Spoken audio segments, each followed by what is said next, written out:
Well, here's what I think I noticed when the kids went to school.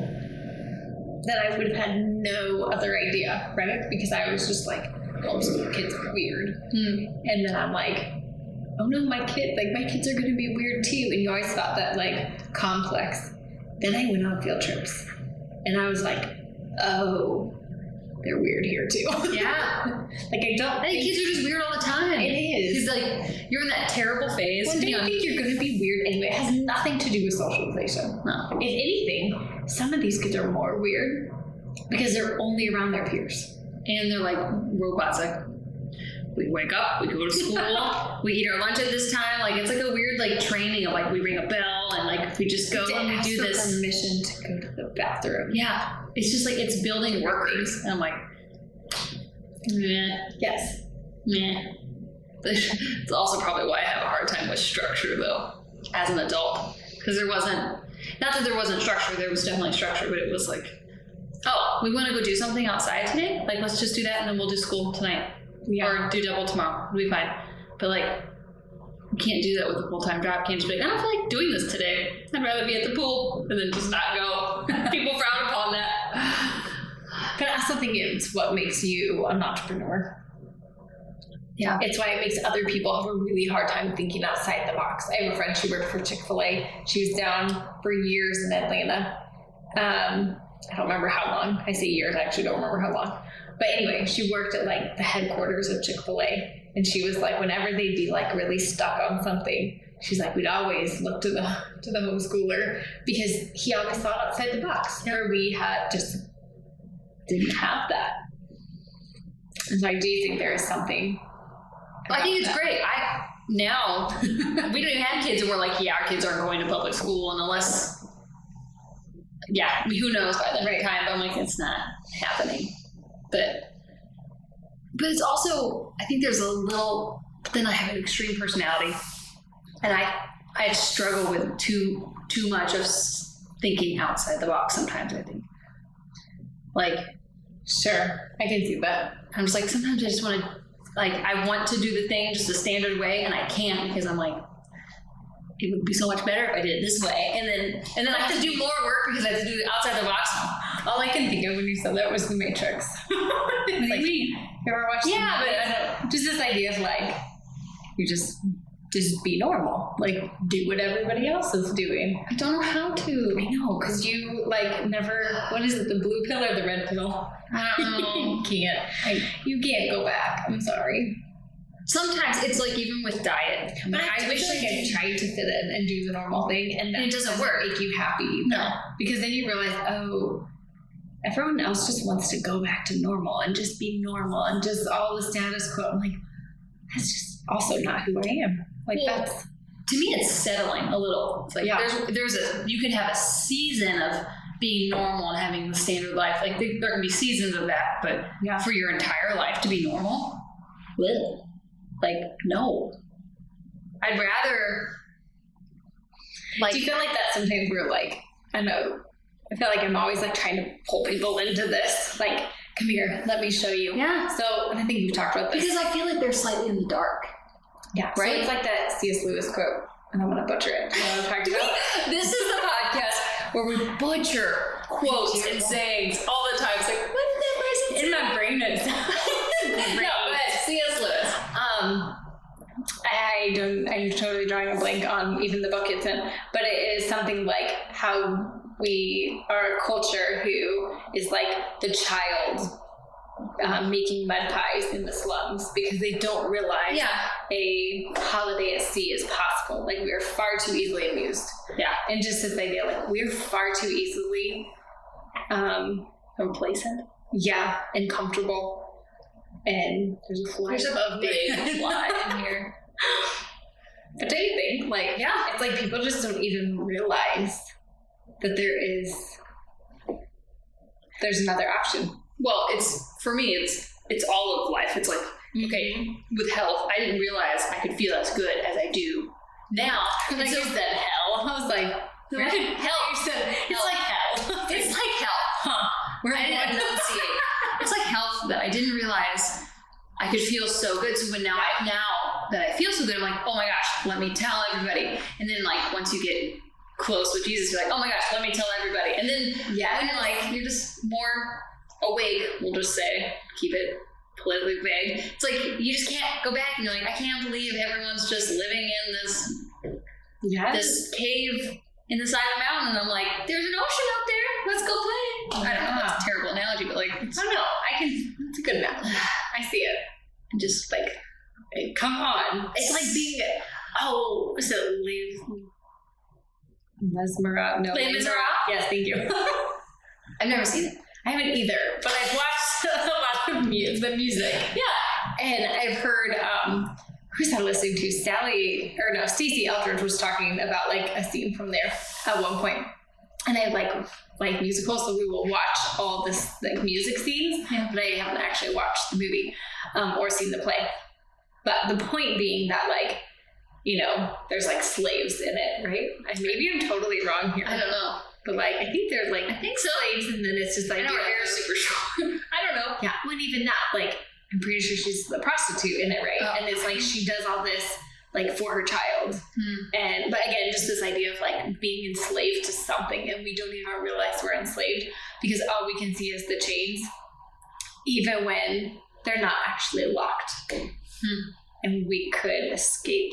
Like I've heard some like true stories of trauma where people were abducted, and it took them like a week or more to realize like the front door was unlocked the whole time. Really? Yeah.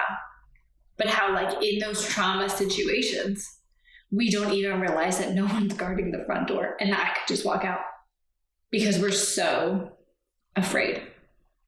Isn't that crazy? Is that like a fight or flight thing? So it's like I'll stay safe if I just, I don't know, or Stockholm syndrome. Yeah, sometimes I wonder too. Well, no, Stockholm syndrome is where they're in love or they like admire, right? Yeah. Okay. I wonder if it's more of like past traumas and they're replaying in a new way. Does that make sense? And you just can't, I don't know. I mean, I think the psyche of a person is, why can they not escape? Are they in such, dorsal vagal nerve where they're just like in fight or flight for so long that they just shut down? I think you see that in trauma for sure. So were they already traumatized and then this happened and now they're just everything or are they shut down? traumatized, sick and tired? Like people are just worn down, and so they're like, this might as well happen. I should just because I have no energy to deal with it. Yeah, and we always talk right about like when my grandpa had it. I'm just old. Yeah, you're 30. It's my husband. It's my husband. God bless him. He's always like. Well, I remember people telling me like, when you turn 30, just wait for it. And I was like, wait for what? Like, y'all don't know where I came from when I was 20. Yeah. If it's only getting worse, it's depressing. But it's not. I'm way better than I was when I was like 16. Yeah. I have more energy, which is the way it should be, right? Like, I want to be 70 and have people not realize I'm 70 because I'm still doing everything I did when I was 30. But, like you said, like that trauma of like, oh, I just have to be this way. I just accept this. Not cool. No. Welcome to Under the Sun Podcast. Wow. No life. Man. I had texted Emily, I Marco Polo'd her this morning, and I was like, hey, like, when can we do the podcast? Because I feel like we need to talk about two things, which we'll do another one right after this. That'll be, I don't know, a couple weeks from now. But I feel like it's just been heavy on my mind of like, we need to do these two podcasts. We need to do your story about Alex, your son. Yeah. And then one about my acne story. Not that acne is by any means it's not important in the sense of like your son's story, but it's important in the sense of like, I remember looking and just deep diving into everything, trying to find the details. I feel like people will relate to that if they're in the phase that you're at with Alex, like a story of hope, a story of, I don't know. Yeah, like just looking for some kind of healing, and because maybe they haven't been getting it. So do you want to talk to us about? Yeah. Your earrings are super cute. Thank you. Someone told me they look like banana dipped in chocolate. I don't know. I hadn't thought about that. No, they're cute. I like chocolate, so. So when Aaliyah messaged me, like, I love to share Alex's story, and we talked about it a little bit, but it was even on the heels of like a friend being like, you should share his story. And I have shared it in pieces at certain points, and I'm sure that even more will come out, and just trying to think too of like, the more I learn about health in terms of trauma and spiritual and physical and all this stuff and how it's all combined, and I feel like I will end up in tears like a couple times a year when I realize where he could have been versus where he is now. And just this idea of like so many things, whether it was me as a mom or whether it was him as a child. And like, there's a few times, I mean, you could be around him and notice like a few things are a little different. And so to backtrack a little bit too, sorry. Should we pray over this? We can do it publicly. Just because like, I was thinking about like all day, and I was like, I'm so tired. Like I'm tired. I don't want to do anything. And like, that's like been my, like, I'm like in a rut of like, I'm just sleepy. And I'm like, I think that's like what the enemy is using, of like, just use your sleepiness to like make things happen. But I feel like this could be like really important. Okay. Am I praying or are you praying? I'll pray for you. Okay. Jesus, we ask you to invade this room, invade Emily's heart and the listener on the other side of the screen, that this be a word of encouragement and healing and redemption in you and healing. And Lord, I just ask you to speak through us and let this be an impactful episode. In your name we pray. Amen. Good. So to just interject this one thing I love, because when I first started, I had people encouraging me with my health journey, like, you should start an Instagram page or blog or something, and I was like, I'm not very creative in some senses. And I was like, well, I don't know, like, what am I going to call this thing? Like, do you just call it like my name? And I kept going back to Gracious Healing. And for a long time, I was like, it'll be fine for now till I change it. But I love that this year, 2021, I'm constantly finding myself being like, by his grace, like, I was healed. By his grace, Alex was healed. Or like, what just gracious healing. And I don't even realize I'm saying it. And all of a sudden it's taken on a very new meaning. He knew before you knew. He did. And I feel like every time now, like, I look at that page or whatever, I'm just like, no, like, it has always been for him, but even more so, like, realizing just all that. So, and I think I've shared some of this, but we'll just jump into, as my brain processes all the memories. So my husband and I got married super young, definitely on birth control. Actually, it was funny. I actually listened to an Allie Beth Stuckey podcast today all about motherhood. And I listened to that too. It was so good. So good. And I laughed because I did not want kids. Like, I don't ever remember having the conscious thought of like, I want children. I wanted a big career.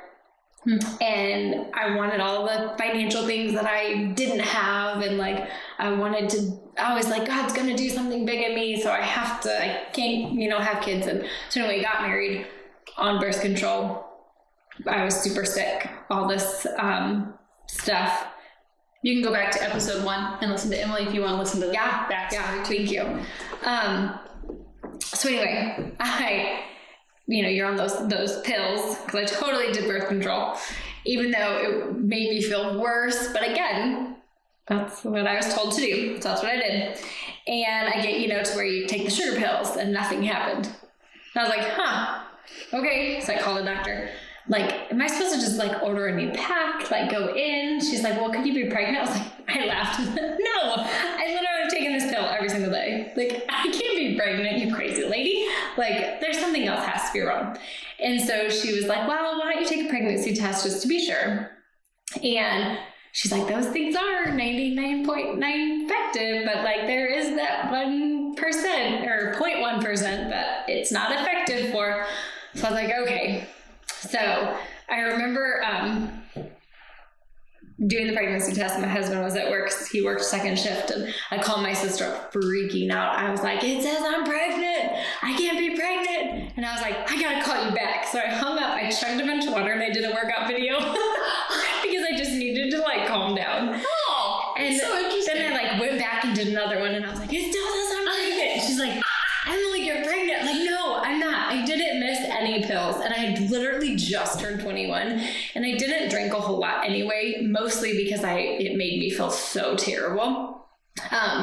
But I actually had like gone out and celebrated like a week before I turned 21, and I don't care that I feel terrible. I'm just going to drink anyway. And so then I was like, and I was also on my seizure medication at this point still. So I was like, oh my word, like I have to get off this. I have to like get off this birth control. Like I should probably not drink anymore, and you know, all this stuff. So anyway, we were laughing because we hadn't even made it to our first anniversary. People already, I feel like there was some judgment already because we were so young, and we got married super, super young.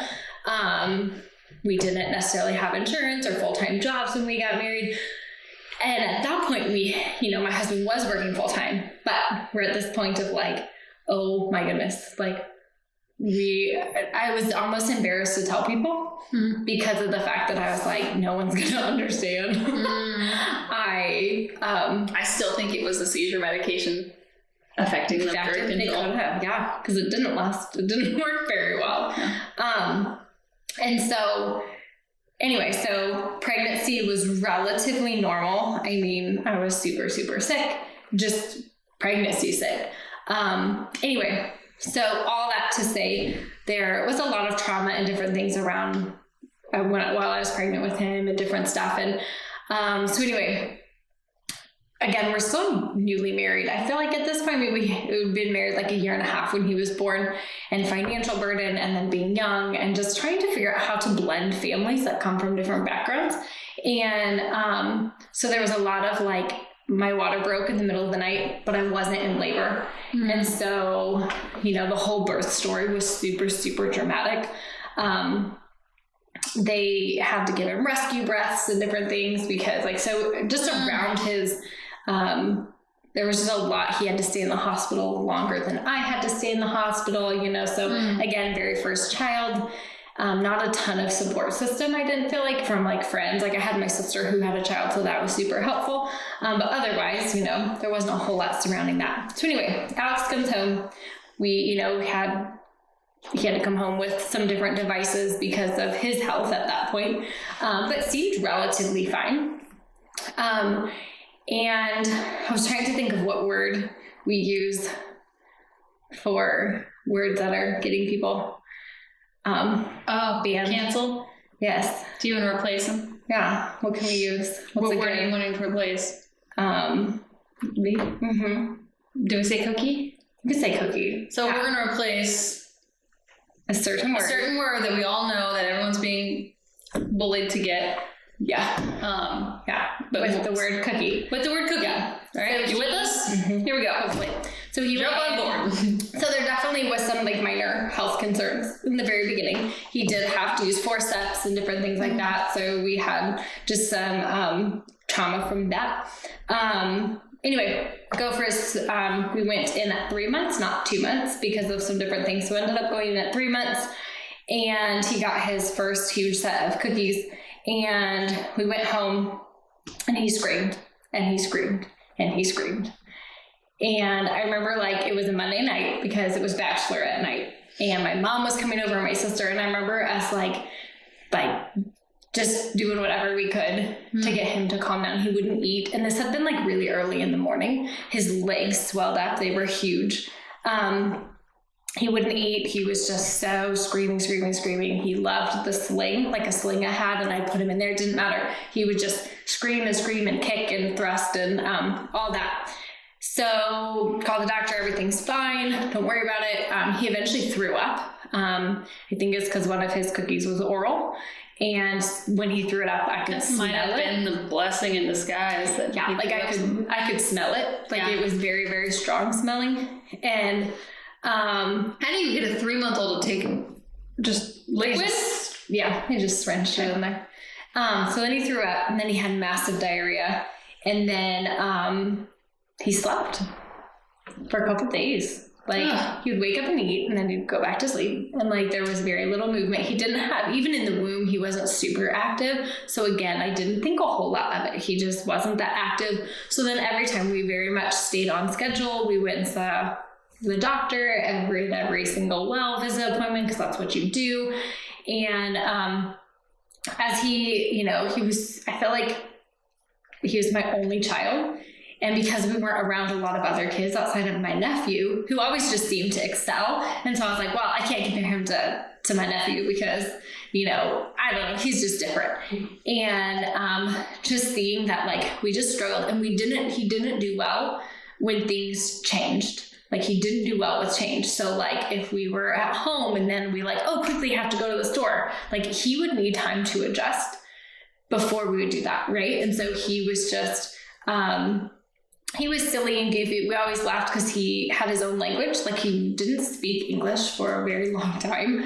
We even have videos still of him just, and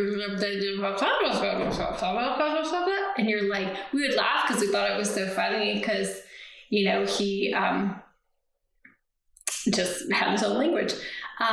Totally, like, laid, was very, very inactive, like, didn't really do anything.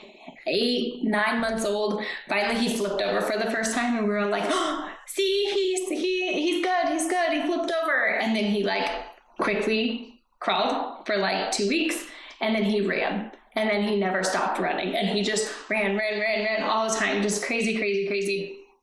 Again, at 8 months, so at 8 months, 9 months, he rolled over.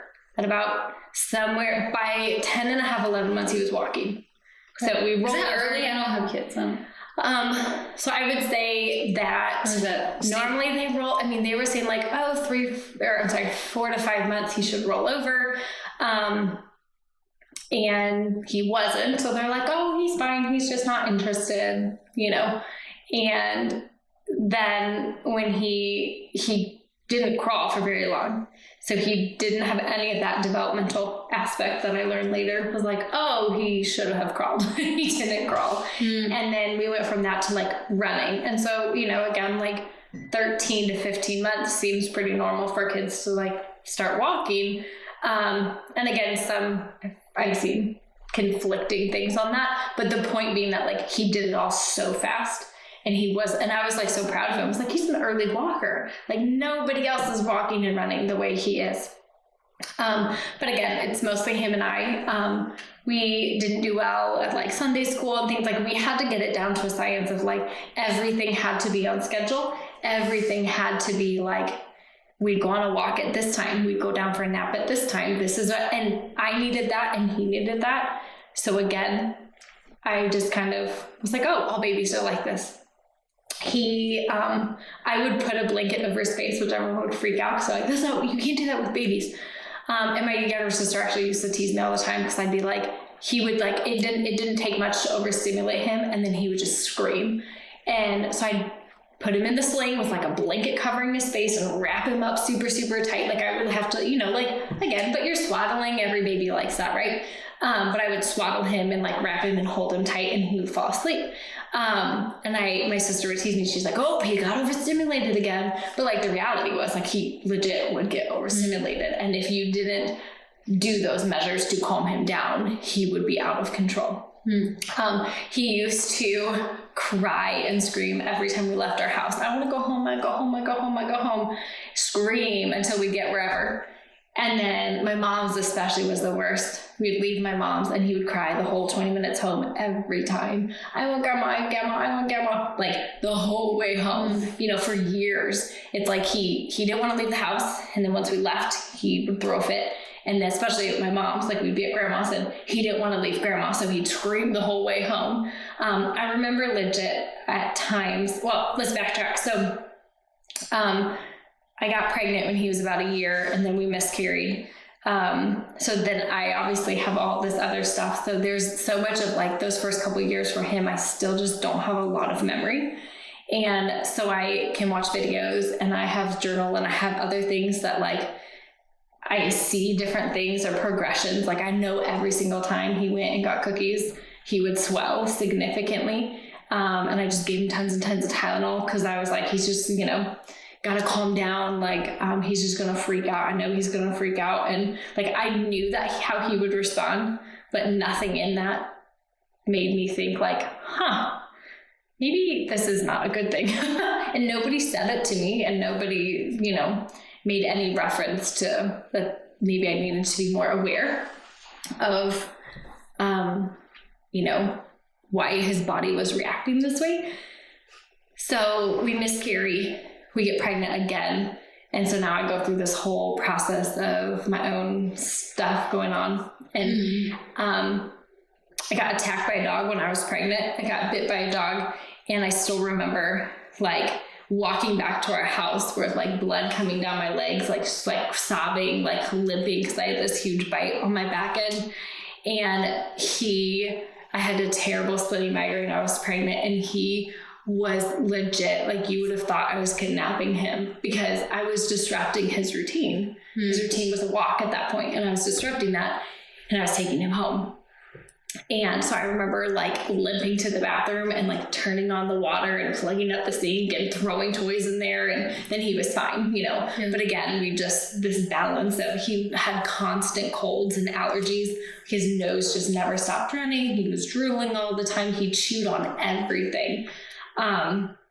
He would eat everything. And it was kind of a joke of like, oh, there's Alex licking a pole again, you know. And again, it was, when he was little, it just didn't, I mean, it honestly didn't seem like that big of a deal.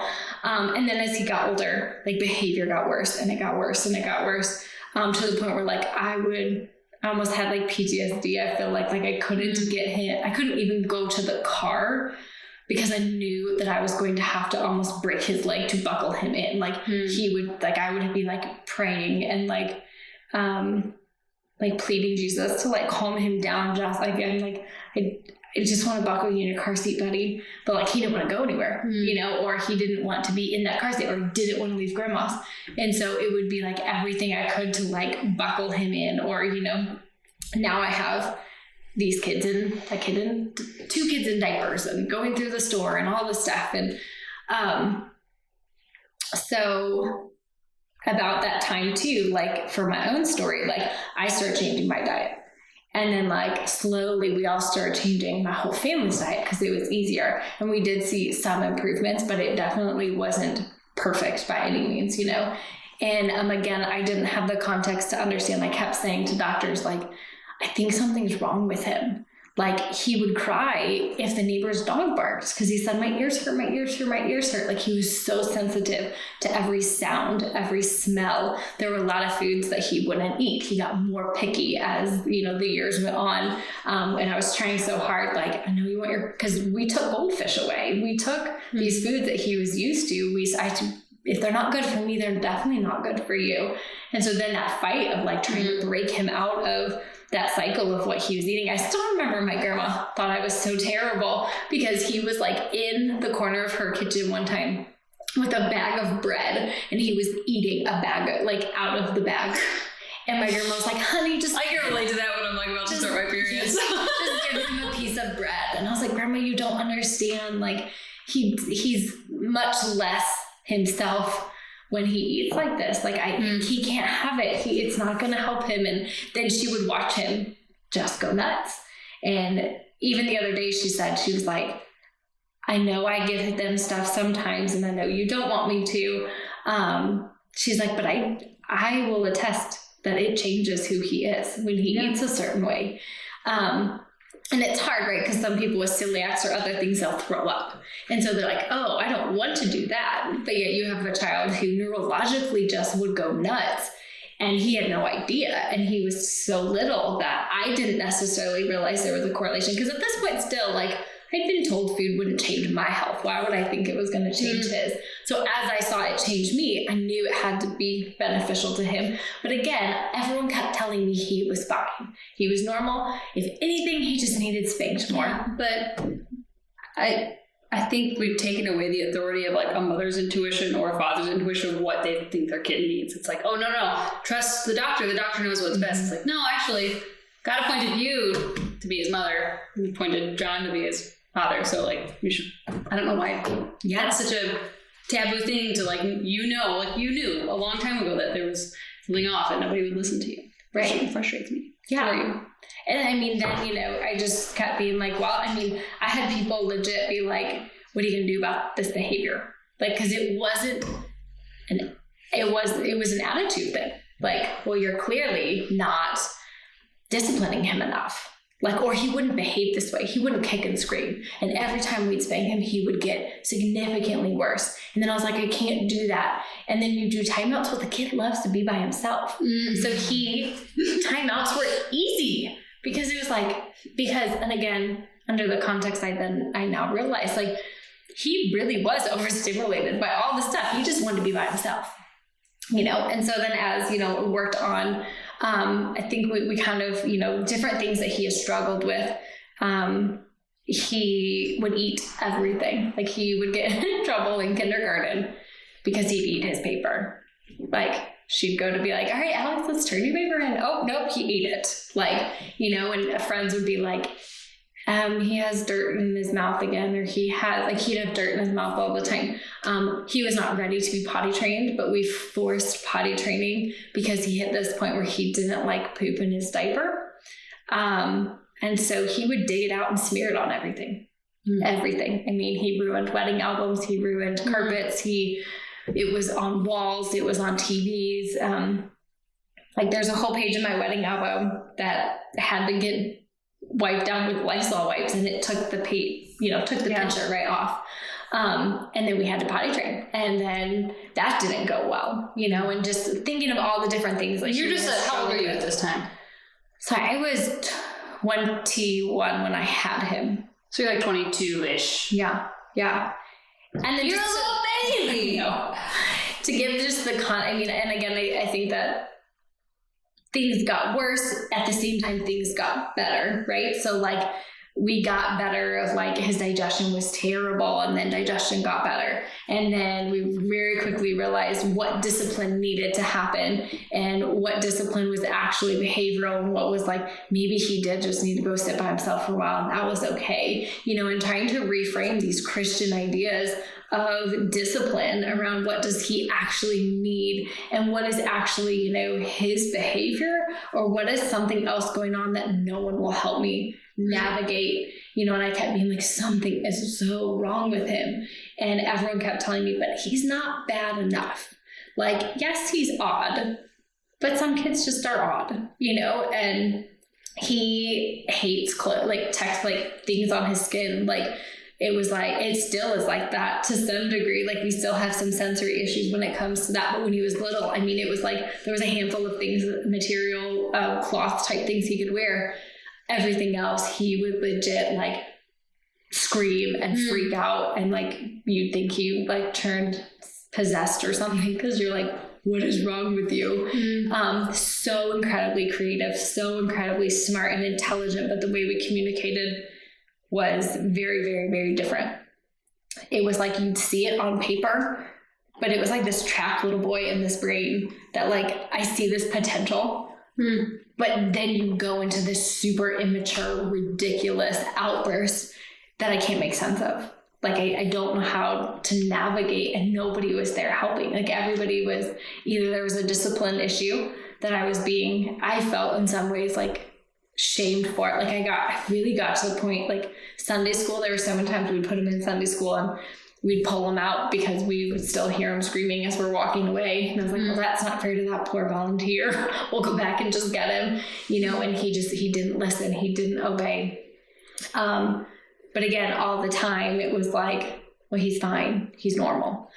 And I'm sure there's so much to this that I'm missing. I feel like, and Lee and I had talked about, like, every time I watch, the movie Vaxxed 2, and then Cookie 1, Cookie 2, the documentaries of autism and different things. And I sit there and I end up in tears, because I'm like, so many of these parents had the same story of just like, my kid had these like obsessive compulsions. I mean, which my grandma, I mean, he used to be obsessed with microwaves, like, and to where he, again, would freak out if that microwave was not on. So he would go to like my grandma's house because my mom and I wouldn't let him do this. We'd be like, we would just block it and we'd deal with the meltdown. But like, he would go to my girls and for what felt like hours, just sit there and play with our microwave and turn it on. And then when it beeped, he'd hit it again, turn it back on. And he would just get really obsessed with certain things like that.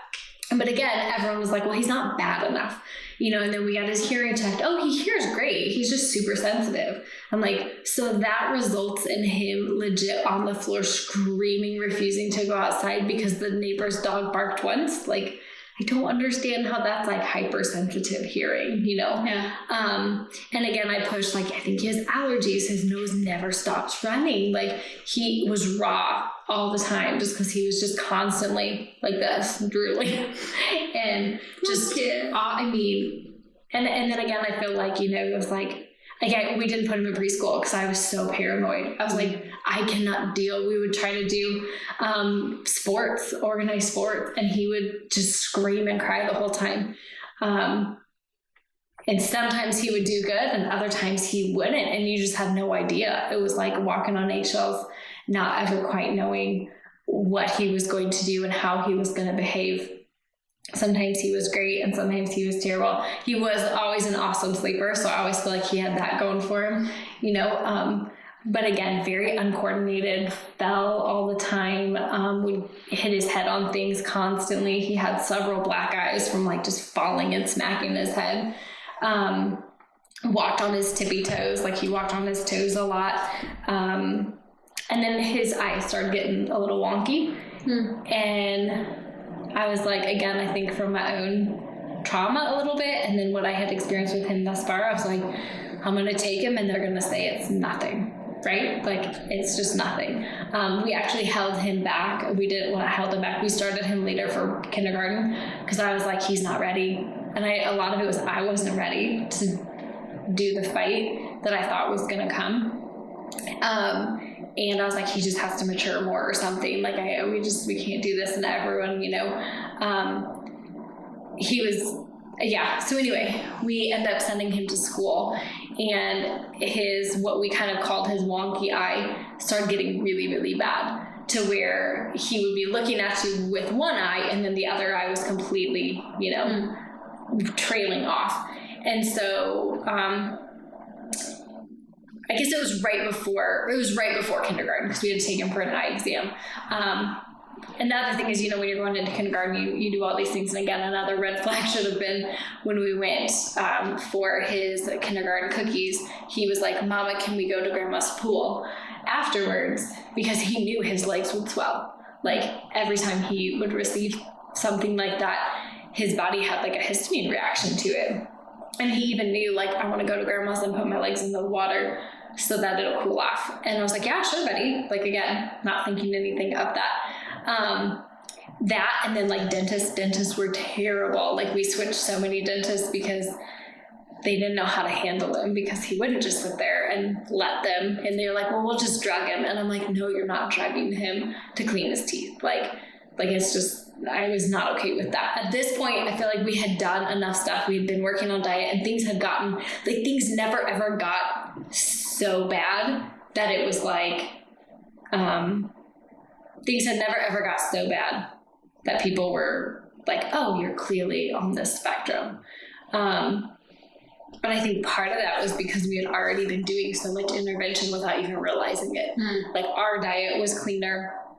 I started using supplements, and I started understanding my health better. So we started implementing things with him. And then as that progressed, I don't think he ever was as bad as he could have been, because, you know, he would get an ear infection. And I'm like, oh, I know enough that we're going to go do our PEMF at the office that I work for. And we're going to do these homeopathic remedies and all this stuff. And so we hit a point where, like, we weren't doing medications either, because I knew alternative options.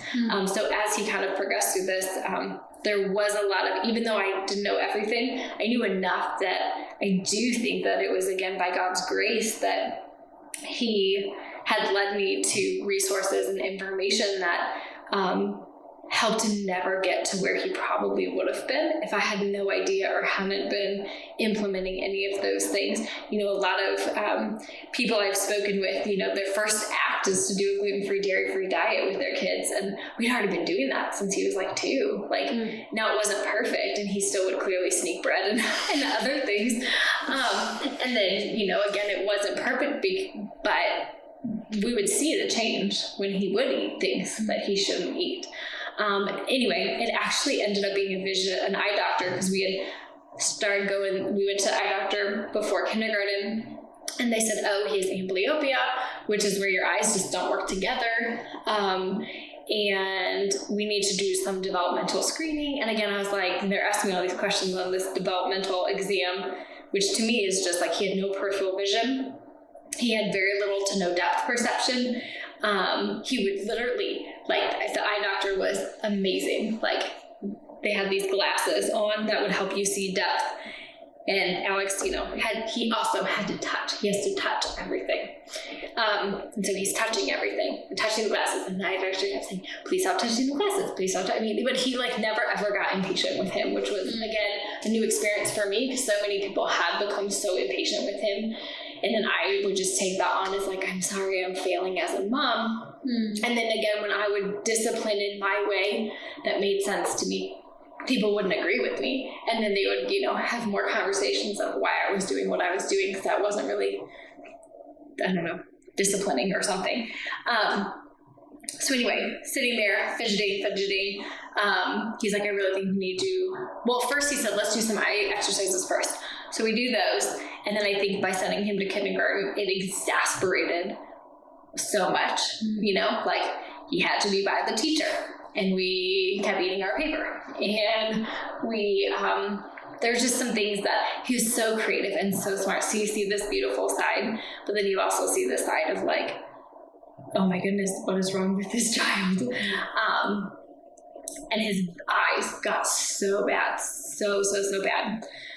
So then the doctor was like, we need to do developmental testing. And so I was like, okay, but I don't have a clue what this is for. So they go through all these things. They're testing all these things. And then the lady, we go back with the doctor and talk about this. He was like, all right, we have a lot of retained reflexes, and start explaining essentially what that meant, and how we're born with these primitive reflexes. And it's kind of how we survive when we're, for everything from the womb until about that first year to maybe 18 months of life. And then they're supposed to be kind of integrated. And for him, he was tracing them back to that 3-month mark. And those primitive reflexes that are supposed to start integrating at 3 months were still there. So everything from there after was still there, and so, questions like, did he crawl? And can he go cross-eyed? And, what does he do? They have him do what they call a duck pigeon walk, and he would put his toes together and try to walk forward. And when he did that, his whole body went forward as he walked. And then when they said, put your heels together, now try to walk with your heels, and his whole body would go back. And so they were like, this nervous system isn't separated. Whatever his lower half does, the top half mimics. So he's always in this state of survival, and always in this state of this heightened nervous system. And I knew he had gut issues, and his allergies were so bad. And yes, on one hand, he never ever got sick, which later on in my own studies and understanding, I was like, that's also a problem. The people who never ever get sick can be just as damaging to some degree as the people who always get sick, because it's almost like his immune system just wasn't on. It was just it wasn't it was super soldiers. It just wasn't he just wouldn't get fevers and he wouldn't get sick, but he had a chronic runny nose all the time, and different things like that. So I feel like I'm digressing on that, but the point being that I knew he had gut issues. I knew he had some allergy issues. I've been fighting for years, the kid needs allergy medication or something, because he was always seemed miserable. And then to understand this aspect of this nervous system of being in this constant state, and to understand that so much of this just developmental milestones for him weren't achieved, and again, We were going to every single well visit. I had not missed any at this point. We did every dentist like we were supposed to, even when I even walked out of a couple of dentist offices, because they were like, we're just going to drug him. You know, the one lady at one point was like, kind of like getting upset with him. He would have been like kindergarten, first grade. And she was like, I have babies that do this better than you. Sit down. And I was like, and we're out of here, because I'm not okay with that. And I'm like, I understand, like, this is not a discipline issue. This is him being, you know, so like, if you would rub your finger down his hand, which again, for someone who wasn't looking for those things, I mean, he would grab onto your hand. And I just thought it was sweet. Like, no, like, this is a 6-year-old that still has this reflex that, like a baby, like they're grasping, like it's that reflex. It's not that they love you and they're holding your hand. They're just doing this, you know, it's like when you jump because you hear a loud noise, like it's that type of response. And, you know, he didn't know, you know, there's a really good book called I think it's called The Disconnected Child. And it just talks about how when the right side and the left side are not, one is maybe stronger than the other, or those things that you actually, like, these kids actually feel outside of their body. Like they don't, and he wouldn't know where he ended and you began. And so we were touching everybody, or we were in your space. We're like up, like he'd, you know, go up to a friend and be like in their face, like, you know, like touching their nose. And I'm like, dude, back off. Like these 7-year-olds don't want you, like, they don't want you in your space, you know? But if his depth perception was off, maybe they weren't that close in his mind. Yeah. I mean, you had that, and then you just had this, like, he's very, very, very touchy. Like, he still is a little bit, but, like, he would just be so, like, it was almost like, I don't know who I am. I don't know where I end and where you begin. So, thus, everything is mine. And so walking him through these therapies first, of just like, let's do this vision therapy. Let's do this developmental therapy. Let's try to integrate. Let's go back to crawling. Let's go back to really stimulating, you know, I mean, you couldn't touch his feet or he'd freak out. Like I used to have to like bear hug him, while my mom or someone like clipped his nails, because like he hated that so much. Fingernails, toenails. I mean, I still remember we still do an awesome barber. I would have to like bear hug him with my arms and legs and physically hold his head still and like use all of my strength to hold him so she could cut his hair because it hurt. And so he just had, everything about him was just this overstimulation. We actually, I don't know if I've told you this, I actually twice found him, like I heard something weird, bizarre in our house. Like it was not uncommon for him to go hide and like, you couldn't, like, we'd play hide and seek and you legit couldn't find him. Because he would find these crazy hiding spots and just sit there. Like, he was not the kid who's, like, giggling in the corner when you're playing hide and seek. Like, he's dead quiet and would just hide. And you'd be like, finally be like, I am freaking out. You need to do this or I'm calling your dad. Like, and then he'd be it's like. It's not funny, but, like, it's. But yeah. Yeah, I know that feeling. Like. Yeah. So I was just like, it's fine, you know. But 2 occasions where he disappeared for a long time and I thought I heard something really bizarre. And twice I found him curled up in a blanket and he had wrapped himself up so tight he was suffocating because his head, everything, because he liked to be close and snuggled in and tight and compressed. And so when he needed to get that, he would, at that age, he would go do it on his own. Like, and twice I was like, he like couldn't breathe. And I was like unwrapping it and it was wrapped up. I don't know how he like wrapped himself up so tight, but I was like, and we're getting a weighted blanket. Like if you need this, buddy, you know? And then his kindergarten teacher at that point was phenomenal. So she had worked with some autistic child or children during, you know, different parts of her school. And so she was like, when I presented this to her, she was like, okay, let's bring some sensory objects to school. Let's do all these things, you know, let's, and some things I was okay with and other things I was like, no, because to me, there's a difference between like a true coping thing and then like no, we need to work through this. I don't want to Band-Aid something. So always navigating that in his journey. So things definitely started improving. We started looking more, definitely diving in. We had gotten off gluten and dairy for the most part, but then he would go to school and he would get suckers and candy. that was also me not being in a place that wanted to like constantly fight, and he would bring in his own things and that stuff, but like still he would get other things from places, and he would, so we had still some diet issues that we needed to work on, and then just overall haul of his gut, so we started working on supplements and parasite cleansing and different things to just help support him, Epsom salt baths and castor oil packs and all this stuff. And so then further on along, like he was definitely doing better. We just had to stay on top of everything, right? And then we hit a point where we still weren't doing super good, and second grade was really, really, really hard. And we had some people pushing back for like ADHD, ADD diagnosis and medication. And we had him tested for dyslexia and dysgraphia, which he had both of those. And so again, we band-aided for a little while until we truly pulled him out of school. And we have the privilege to do homeschool. And that gave us even more leadway to dive into even more deeper things, right? Like EMFs were really, really, really big deal for him. So we, one of parts of our story was that my husband and I had been in a room, and our Wi-Fi router was in that room, and it didn't seem to bother us, at least that we noticed.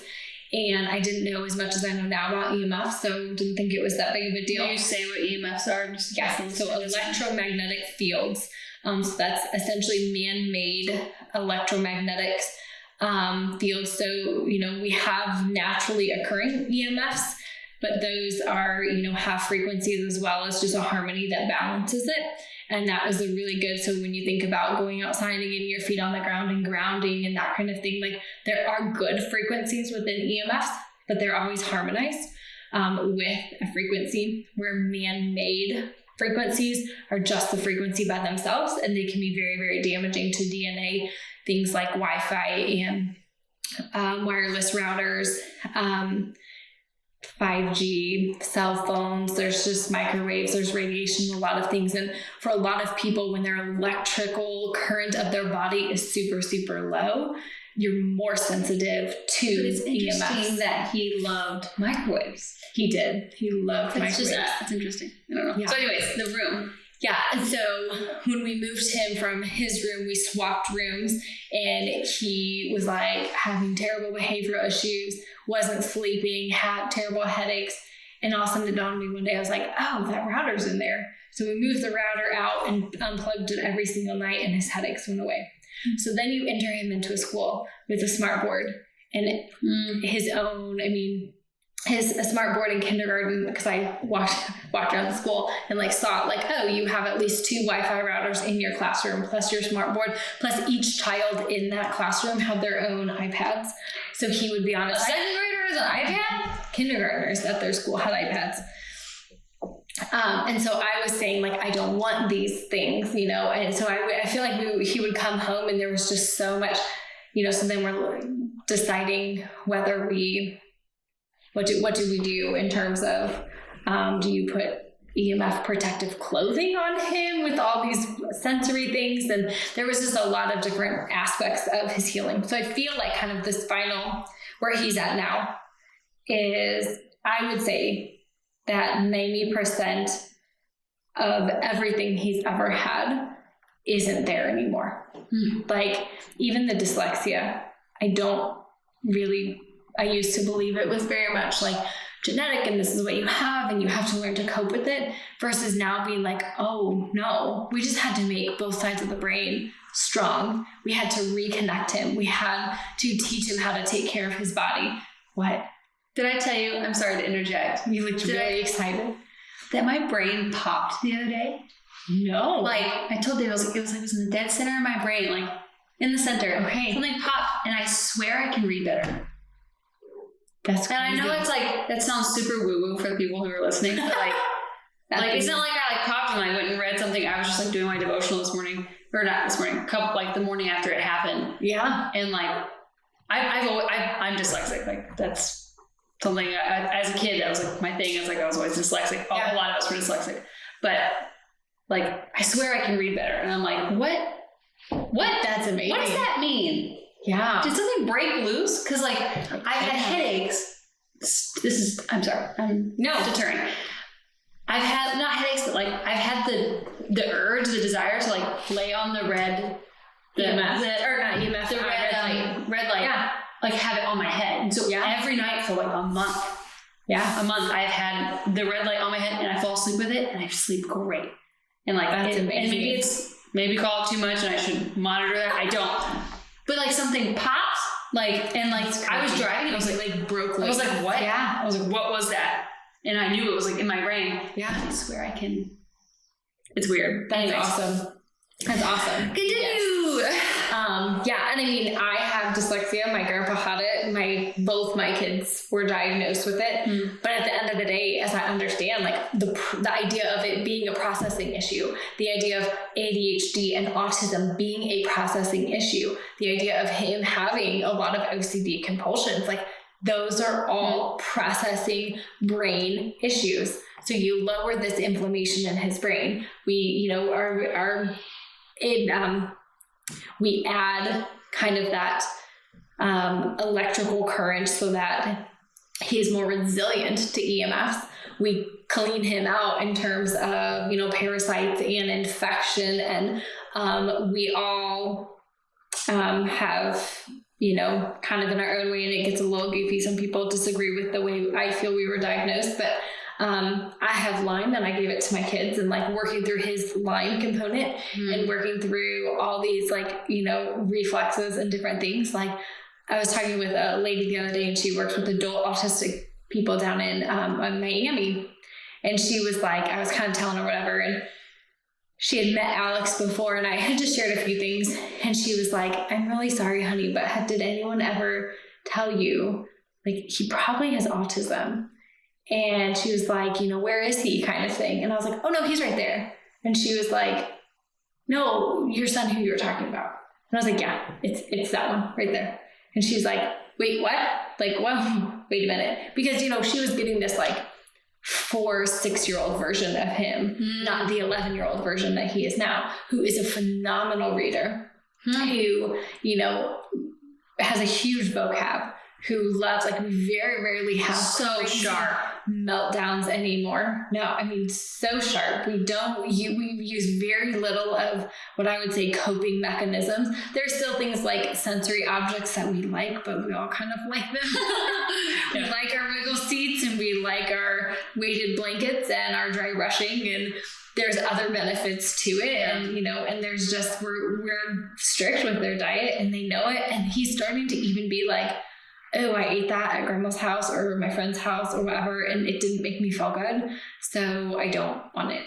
What a blessing that they don't realize it now, but you're not we don't teach kids anymore that like what you eat will impact how you feel. Yeah, it's just like there was never the connection as a child for me, and like so that the way that you're teaching your kids to like, oh, this didn't make you feel good, well then maybe we won't eat it, or we'll try it in this different fashion or try it again. Yeah, it's going to be such a blessing for their life. He is. Yeah. And I think we have adopted this idea that like they are mighty warriors and you cannot go into battle and fight.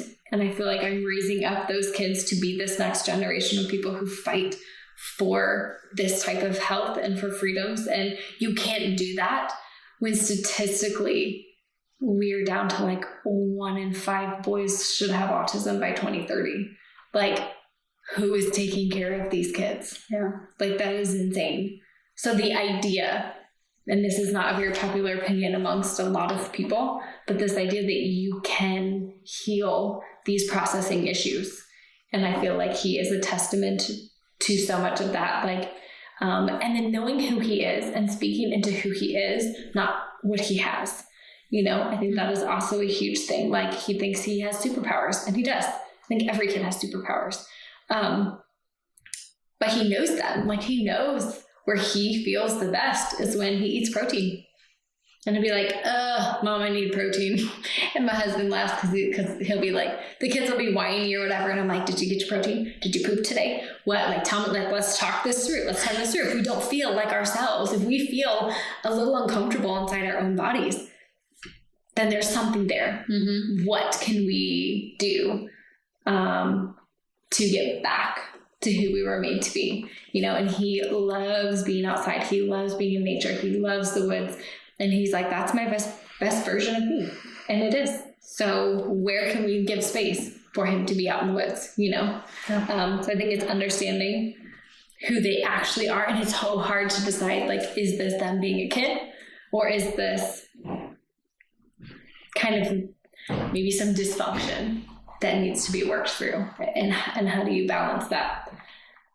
But I mean, I know his journey's not over because he's still little, and I'm sure there's so many more and just crazy stories that, and I don't think that we're near what other people have. Like, it's definitely, I think we're blessed to have never been so bad that he did have to go through all the therapies and, have all these diagnoses. He didn't have a bunch of diagnosis, and we had an IEP, and we had different things for school. Do you think that's because they're so hesitant to to do the work to find a diagnosis for that? Because usually because they don't want to make the correlation to what caused it. I mean, I think I've heard it both ways. I think I've heard the people who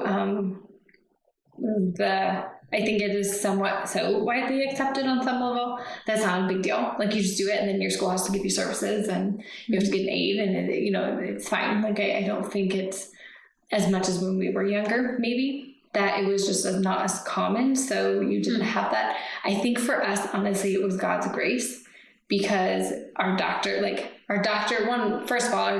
we had gone to at the time didn't agree. Like, her and I never really saw eye to eye on things. Like, we had some issues, and we actually had been looking for another doctor, and then that lady left, and there was another nurse practitioner who came in, and that lady clearly did not want to be there. And our insurance, I was very much in that insurance mindset at that point, kind of held back by, what was covered.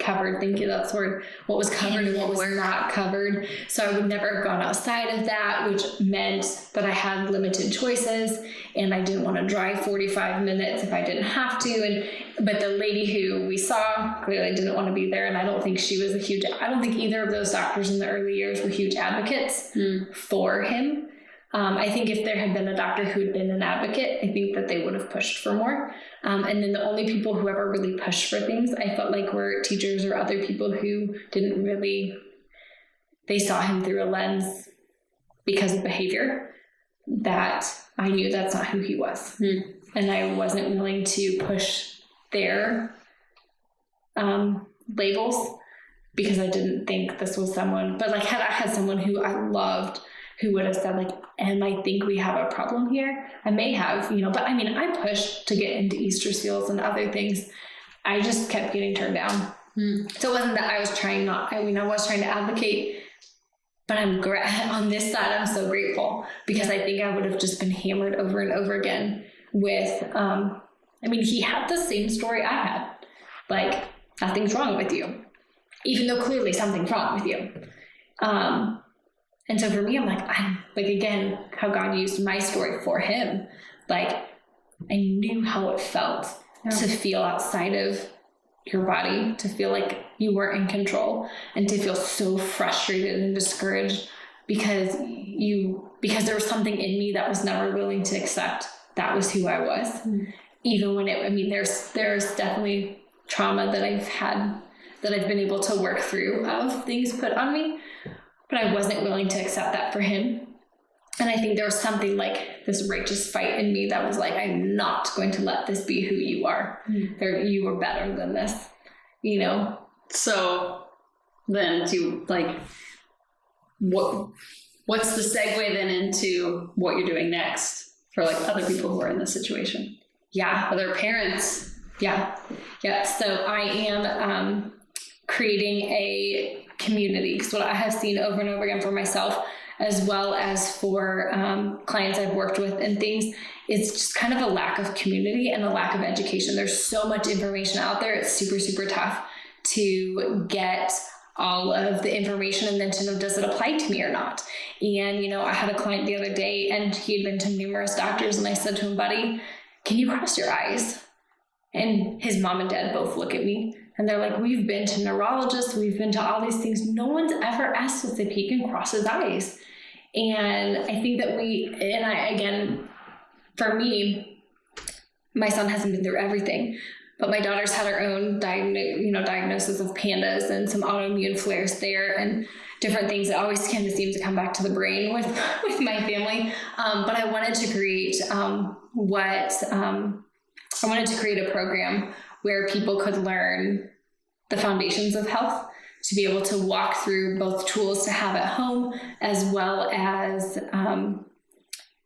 just educational pieces. What are we looking for in our kids to know that something's off, that we have some ability to bring healing. And so I created the Mighty Warrior Kids program. And it is a program where, it launches with a number of families at one time. They all can come in and we can learn together, communicate together, build a community together. When you're saying, hey, I'm not sure, I'm having a hard time, let's say the modules on nutrition, and we're learning the basis of nutrition, and we're learning some different aspects that kids specifically, like phenols and glutamate, that kids can have a really hard time. It's not just red dye that you can have a problem with, and it's not just gluten-free and dairy-free. Like, there's more to it than that. And so again, this is a pretty basic understanding, but then you can come with kind of like a family task sheet that's been given, and you can say like, hey, we did this task, but here's where we struggled. And then to be able to have moms come alongside each other and say like, well, here's what we tried and here's what we tried, and all of us are at our own point in our journey. No one, I don't think, is ever really further along than someone else's, because when you sit and you look at it, you're like, oh, you have expertise in here, but I have expertise in here, or this is what worked for me. And even grocery stores, like I'll have people all the time be like, oh, here's a great option. And I'm like, I don't know anywhere in this area that sells that. And I don't even know where to order it, So just this idea of like creating modules where you come and you learn. You do get individual consulting options. So, where I get to sit with you and your family and look at your kids specifically, and are there any special areas that we can improve their health? And then you get to learn, hopefully, all these tools. And we're just equipping these kids to be mighty warriors, to fight the fight for this next generation. If we don't plant the tree, they don't get to benefit from it. And then they don't have even the capacity to understand that you can plant a tree, right? It's kind of like the Lorax, like, there's no trees, bring up the trees. Is that Dr. Seuss? Yes. I've never read it. Whoops. But just this idea of like, I want to help equip parents moving forward. I think there's also a component of this program that is really about bringing in the family and doing this together. So I think there's an emotional component that is kind of lost in our generation. I also love the name, and I love it more the more I hear it, because you talk about the labels that people were wanting to slap on your kid, and you're shifting that mindset of saying like, no, like they're capable of a lot of things, and you can't just put them in this box and say this is all you'll ever be. Like, you're equipping the parents. Also, what you say is like basic, nutrition stuff. Is a lot of people don't know that. Mm-hmm. Like, the amount of knowledge people have about nutrition is scary. Yeah, it is. I mean, I think about myself, like me 5 years ago, even me 2 years ago. I'm like, you learn as you get older, but it's also like, oh, we're not educated at all on how to fuel our body. It's just what tastes good in that moment. Mm-hmm. And it's always going to be pizza, but that's not always what you need. Absolutely. Yeah. I love it. So killing it, girl. Thanks. Yeah. Anything else? I don't think so. No. Do you want, like, where can people find, this is like it's the dirtiest centerpiece. There's like hairs. Anyways. You're the only one noticing it. I haven't really noticed it being dirty, so you're good. So when is it coming out? Yeah. So and where can people get it? Yeah. So the program, it will be launched in segments with groups. So it's not something where you just purchase and go through it on your own. It will be presented in groups. My prayer is to launch it this October with another follow-up kind of group So this is kind of the beta course, just to let's work through all the kinks and get really, really good at it. What we need to kind of work in fine detail through this. So right now, currently, if you go to my website, there is a tab, Mighty Warrior Kids, or on my Instagram in the profile link, you can go to my website, and then there is an application process, because again, I want to be conscious of the fact that, are you a good fit, and are we a good fit? Like, I know what the program is, so I feel like I don't want to waste anyone's time or resources if I don't think that this is really a good fit for you. Maybe you need extra care. Maybe you've already been down some pretty good roads and you actually need, one-on-one and not just the community. Will you say your website just for the people listening? Because otherwise, I'll put it on the bottom of the screen for the video. But yeah, so it is mygracioushealing.com. Yeah, so you can go ahead. It's just a Google Doc. You fill out the application. It just kind of puts you in the list. I will only accept 15 families is my current plan per course. And then obviously you can bring in additional children, but as a family, I only want 15 families at this point. So it's kind of going based on those kind of, what would you say, people who apply first, chronological order. Yes, thank you. Yeah. So I'd say if you have any interest, definitely go fill out the application and apply. Yeah. Or if you have a friend that you like, you're listening to this and you're like, that's what my friend just told me that they're going through, share this podcast with them, because you do have a unique story. But I think a lot of families, like, it's unique to me because I don't have kids and it's all very new, but I feel like a lot, like, I hear it more and more. I hear it more and more, and I'm like, you have to talk to my friend Emily. You have to talk to my friend Emily. Like, my friend Emily. I think statistically, it's getting worse. And it's not because we diagnose it better. It's because our world is that much more toxic, and we are that much less aware that there is an option to do anything different. But definitely apply, and then. Yeah, I'm excited. Yeah, be the advocate for either yourself, your kids, your spouse. Somebody says, yeah. So that's definitely one of the things, like, on the application is, like, are you in a healthy place to go through this with your kid? Because I find sometimes that moms need to actually take care of themselves before they can fight their kid. I know for me, he came with me on my healing journey, and I do 100% see where God continues to show me where me changing my lifestyle and diet was kind of the conduit for him starting to change, and how things could have been worse if we hadn't already started processing that with him. At the same time, I was not in a position emotionally. My nervous system was so shot that trying to fight him was also not going to happen. But I see it the other way around too. I see some moms that can't heal because their child is out of control, and they have to heal their child first. They have that capacity. So, but I'm excited. I think I heard somebody say this the other day, and I'm totally adopting it. They said whenever they really just feel like God's moving in a powerful way, they say that Aslan is on the move. Like in the Chronicles of Narnia, when everything was all wintry, and the Lion, the Witch, and the Wardrobe. And then as Aslan moved across the country, spring started coming back to life. And I feel like when you feel like... I feel like a lot of Christians are in that season, too, of like... I mean, everyone, like, close friends I've talked to, we're just like, it's a season of change. I don't know what's happening, but it's a season of... like, something great is going to happen. Yeah. Aslan's on the move. Jesus is on the move. I need to watch Narnia. It's been a long time. But I feel like I'm in love with those books, and I feel like it's such a beautiful depiction from the beginning to the end, that whole series. I've never read the books. I've only seen the movies. You have to read the books. So I feel like if you read the first book, it is just such a beautiful depiction of God and Jesus, and just Is it a religious show? Yeah. Is it? Yeah. Yes. So I haven't watched it since they came out.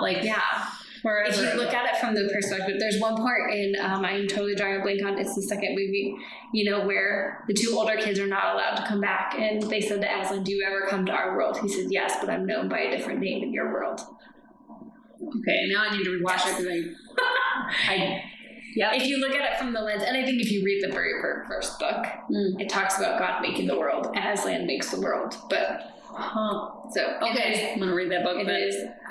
because I need that. I want a book that's not like, not health, not politics, not like Self-help. Yeah, Like I have so many other. I just want something I can just disappear in. Yeah. Like, and Yeah. stupid rom-com books are like raunchy looking. I'm like, I don't want this in my life. What is going on? Yes. Okay, so that's great. I think all of C.S. Lewis. Like, I feel like I listened to a pastor was like, everyone needs an ancient friend. Like you need to like adopt an ancient mentor or friend that you read all their stuff and and I feel like C.S. Lewis is for sure my husband and I, where it's just like there's other people too, but I'm like I could just, and I know some people have issues with him. I don't have any issues with him. I'm literally gonna go on Amazon and purchase that book. Good, you should. Okay. Thanks for listening to this episode, and thanks for sharing your story. Yeah. And I know it's gonna impact a lot of families and moms, and it's gonna change the world, girlfriend. Thank you. Through Jesus. Yeah. So thanks for listening. If this podcast, like what she said, anything resonated with you, feel free to like send it to a friend. Send them, share the link right now, whether it's Spotify or YouTube. It really helps us on our podcast because we're both full-time working. She's a mom of 2 and working full-time and has a husband who works 3rd shift, and I work full-time and then also tour a lot and write music, and we're just, this is our fun time. This is like, and we would love for it to be, a source of, I would like it to be more of a full-time thing someday. Yeah. I could see that happening. So anyways, share this with a friend. We'll see you next Wednesday. Yeah. And we're going to talk about my acne journey. Yeah. Bye. I need more coffee. We need like a Claricel. Is it Claricel? Did you ever do the Claricel? Like, I feel like everyone in high school did Claricel or Claricel. It for like their acne. No, I didn't. Why Proactive? Proactive. There you go. That's another one ever. Yeah, proactive. Good job. Thanks. Yeah. How are you so tan? Also, why are my arms so hairy? I know. So one thing is interesting. I have gotten burnt occasionally, but when I was like lifeguarding, I would burn like a crazy person.